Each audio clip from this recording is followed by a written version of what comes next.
தலைப்புச் செய்திகள். பிரதமர் நரேந்திர மோடிக்கு ஸ்வீடன் நாட்டின் மிக உயரிய விருது வழங்கப்பட்டுள்ளது. பிரதமர் நரேந்திர மோடி தனது சுற்றுப்பயணத்தின் அடுத்த கட்டமாக நார்வேயின் ஓஸ்லோவிற்கு வந்துள்ளார். கேரள முதல்வராக காங்கிரஸ் மூத்த தலைவர் வி.டி. சதீஷன் இன்று காலை பதவியேற்றுக் கொண்டார். ஆளுநர் ராஜேந்திர விஸ்வநாத அர்லேக்கர் பதவி பிரமாணமும் ரகசிய காப்பு பிரமாணமும் செய்து வைத்தார்.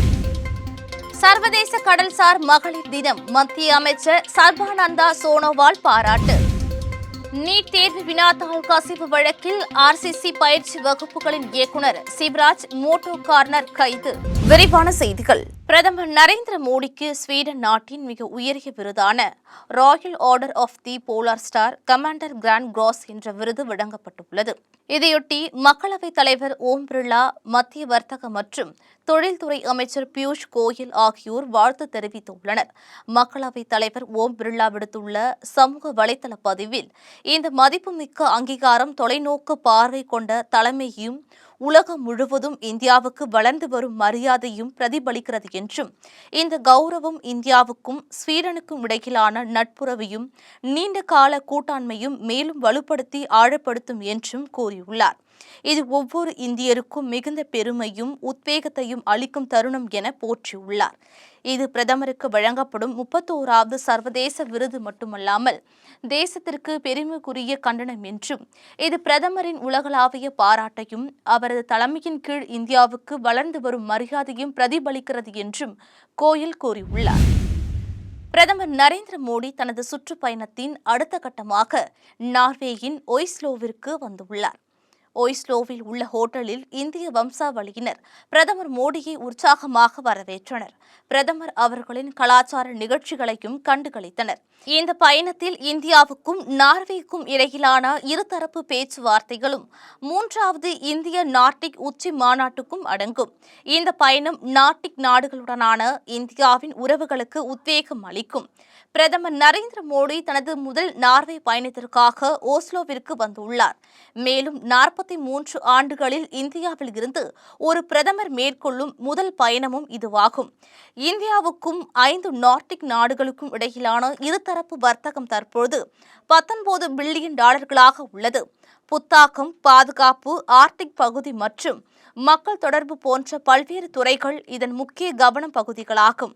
இந்த பயணம் நார்டிக் நாடுகளுடன் இந்தியாவுக்கு ஏற்கனவே உள்ள நல்லுறவை மேலும் ஆழப்படுத்தும் என எதிர்பார்க்கப்படுகிறது. கேரள முதல்வராக காங்கிரஸ் மூத்த தலைவர் வி.டி. சதீஷன் இன்று காலை பதவியேற்றுக் கொண்டார்.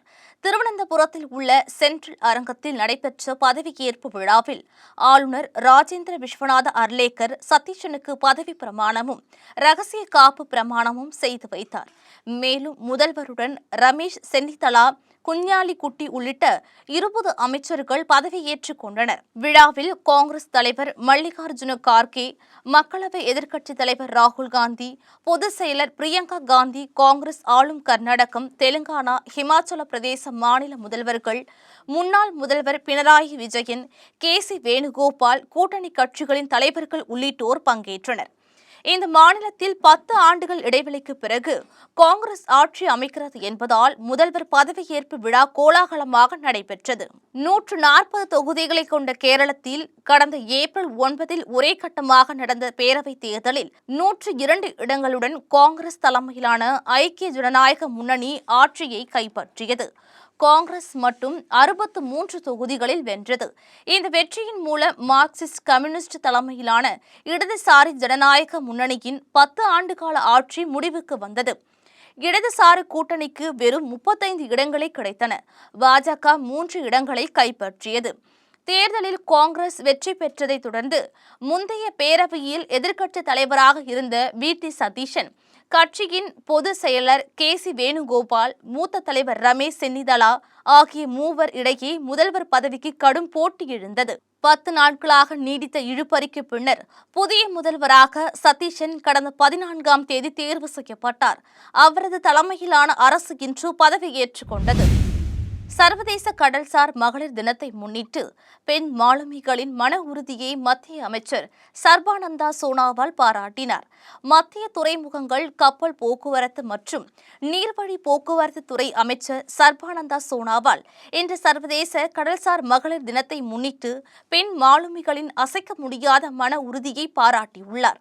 சமூக ஊடக பதிவு ஒன்றில் திரு சோனாவால் ஆழமான கொள்கை சீர்திருத்தங்களின் காரணமாக இந்திய பெண் மாலுமிகளின் எண்ணிக்கையில் மிகப்பெரிய அதிகரிப்பு ஏற்பட்டுள்ளதாக கூறினார். பெண் சக்தி இந்தியாவையும் உலகளாவிய கடல்சார் துறையையும் அனைவரையும் உள்ளடங்கிய எதிர்காலத்தை நோக்கி வழிநடத்தி செல்கிறது என்றும் சர்பானந்தா சோனாவால் குறிப்பிட்டார். நாடு தழுவிய நீட் தேர்வு வினாத்தாள் கசிவு வழக்கில் லாத்தூரில் உள்ள ஆர்சிசி பயிற்சி வகுப்புகளின் இயக்குநரான சிவராஜ் மோட்டே-கான்கரை மத்திய புலனாய்வு பிரிவு கைது செய்துள்ளது.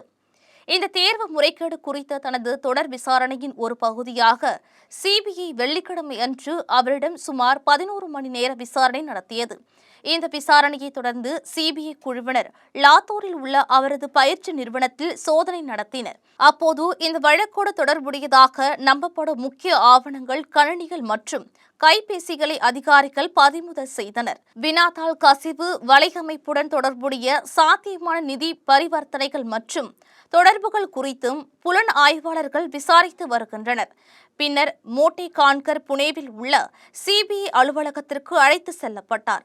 அங்கு மேலதிக விசாரணைக்கு பிறகு அவர் முறைப்படி கைது செய்யப்பட்டார். கூடுதல் சட்ட நடவடிக்கைகளுக்காக அவர் ஒரு சிறப்பு நீதிமன்றத்தில் ஆஜர்படுத்தப்படுவார் என எதிர்பார்க்கப்படுகிறது.